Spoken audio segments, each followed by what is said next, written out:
folks, I'd like us all to give a warm welcome to our very own prodigal son. Gone almost 17 years from his home.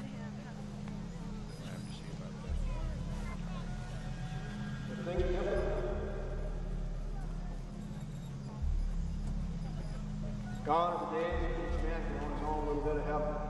Farm sizes are increasing, but farmers, you don't see as many of them as you used to. And who are we? We're not farmers. Surprised you showed up. People who are leaving town. Came out to support the old man. Those of us who stay are facing an uncertain future. Yeah, right. Well, at least you found some clothes to put on. What? You know, those first settlers, all they had was the earth under their feet.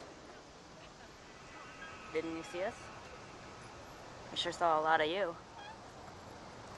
It wasn't me. Say what to talk about the past. I'm here to tell you, we have got to resurrect that spirit of the past. It wasn't. We're going to protect our future and the future of our kids. They saw something. I believe that alternative production methods are the only viable path to the small family farm.